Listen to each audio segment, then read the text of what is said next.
తాజా అంశాన్ని చూస్తున్నాం. మేడారం మహాజాతర లక్ష్యంగా చేస్తున్న అభివృద్ధి పనుల్ని మంత్రులు క్షేత్రస్థాయిలో పరిశీలిస్తున్నారు. ఇక మరింత సమాచారం మా ప్రతినిధి రవిచంద్రన్ అడిగి తెలుసుకుందాం. రవిచంద్ర, చెప్పండి, మంత్రుల పర్యటనకు సంబంధించి తాజా సమాచారం ఏంటి? రాకేష్, కొద్దిసేపటి క్రితం జిల్లా ఇన్ఛార్జ్ మంత్రి పొంగులేటి శ్రీనివాసరెడ్డి అలాగే మంత్రులు సీతక్క, కొండా సురేఖ, కాట్లూరు లక్ష్మణ్ మేడారానికి చేరుకున్నారు. హెలిప్యాడ్ వద్ద వరకు జిల్లా అధికారులు ఘన స్వాగతం పలికారు. అలాగే ఆ తర్వాత మేడారానికి వచ్చి రాగానే వనదేవతల గద్దెలను దర్శించుకున్నారు, ప్రత్యేక పూజలు చేశారు. ఇక మేడారం అభివృద్ధి పనులు, ప్రాంగణ విస్తరణ పనులను పరిశీలించడానికి ఇప్పటికే పలు దఫాలుగా వచ్చినటువంటి మంత్రి పొంగులేటి శ్రీనివాసరెడ్డి ఇప్పుడు మరోసారి ఈ జాతర పనులను అలాగే పునర్నిర్మాణ పనులను కూడా పరిశీలించినారు. కొద్దిసేపటి క్రితం మేడారానికి చేరుకున్న వీరంతా కూడా ఆ గద్దెల వద్దకు చేరుకున్నారు. అలాగే జరుగుతున్న పనులు ఇప్పటివరకు ఎంత మేరకు జరిగాయన్న పనులను క్షేత్రస్థాయిలో పరిశీలిస్తున్నారు. వచ్చే జనవరి 28 నుంచి 31 వరకు మేడారం మహాజాతర జరగనుంది. ఈసారి మరింత అంగరంగ వైభవంగా నిర్వహించడానికి అలాగే భక్తులకి లక్షలాదిగా భక్తులు వస్తున్నారు. ఇటు ఆంధ్రప్రదేశ్, తెలంగాణతో పాటుగా ఆంధ్రప్రదేశ్, ఛత్తీస్గఢ్, మహారాష్ట్ర, జార్ఖండ్ తదితర దూర ప్రాంతాల నుంచి కూడా లక్షలాదిగా భక్తులు వస్తారు. ఈ 4 రోజులు జాతర జరిగే 4 రోజులు మేడారం పరిసరాలు భక్త జనసంద్రంగా మారుతాయి.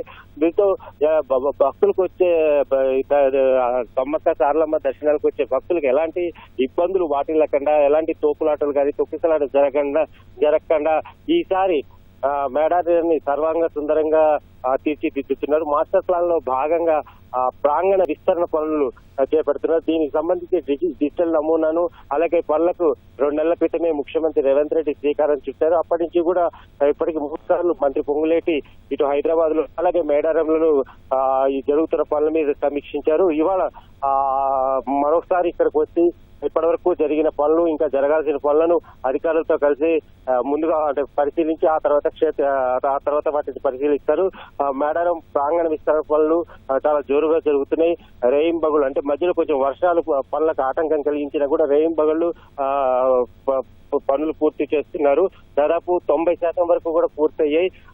ఏదైతే ముఖ్యమంత్రి 100 రోజుల్లో ఈ పనులన్నీ పూర్తి చేయాలని అధికారులకు లక్ష్యంగా చేస్తే 90 రోజుల్లోనే, అంతకు ముందే 10 రోజుల ముందుగానే ఈ పనులు పూర్తి చేసే లక్ష్యంతో వీళ్ళంతా కూడా సన్నద్ధమవుతున్నారు. అలాగే మొత్తం ఈ మేడారానికి దారి తీసే రహదారులను అభివృద్ధి చేస్తున్నారు. ఇటు R&B అలాగే నీటిపారుదల, పారిశుద్ధం, తాగునీరు ఇలా అన్ని శాఖల అధికారులతోటి మొత్తం భక్తులకు ఈసారి ఎలాంటి ఇబ్బందులు లేకుండా కూడా ఇటు జాతర ఏర్పాట్లు అలాగే పునర్నిర్మాణ ఏర్పాట్లు, మేడారం ఏదైతే డిజిటల్ నమూనా అంటే భక్తులకు ఒకేసారి సమ్మక్క, సారలమ్మ, పైడిద్దరాజు, గోవిందరాజు వీళ్ళ నలుగురిని దర్శించుకొని సాఫీగా సంతృప్తిగా భక్తులకు దర్శనాలు అందజేసే లక్ష్యంతో ఈ పునర్నిర్మాణ పనులకు స్వీకరించి ఆ పనులు ఇప్పటివరకు జరిగిన పనులను సమీక్షించి అలాగే ఇంకా మరింత వేగంగా అంటే డిసెంబర్ 15-20 కల్లా కూడా ఈ పూర్తి చేస్తే జనవరి 1 నుంచే ఈసారి భక్తుల దర్శనాలు ఎక్కువగా ఉంటాయి. అలాగే సంక్రాంతి సెలవుల్లో కూడా చాలా మంది భక్తులు వస్తారు. అంటే జాతర సమయంలోనే కాకుండా జాతర ముందు నుంచి కూడా లక్షల వేలాదిగా భక్తులు ఇటు మేడారానికి ఇచ్చేస్తారు. కాబట్టి ఆ తర్వాత పనులు చేయడం చాలా కష్టంగా ఉంటుంది. కాబట్టి ఈ లోపలనే పనులన్నీ పూర్తి చేసేయాలని వాళ్లకు మంత్రులు వాళ్ళందరికీ దిశానిర్దేశం చేయనున్నారు. ప్రస్తుతం అయితే ఈ పనుల పరిశీలన వీక్షిస్తున్నారు. ఇది అయిపోయిన తర్వాత అధికారులతో దాదాపు 2 గంటల సేపు సమావేశం అవుతారు. ఆ తర్వాత ఇంకా ఏం పనులు చేయాలి, ఎంత త్వరగా పనులు చేయాలన్నది దిశానిర్దేశం చేస్తారు. రాకేష్, ధన్యవాదాలు రవిచంద్ర.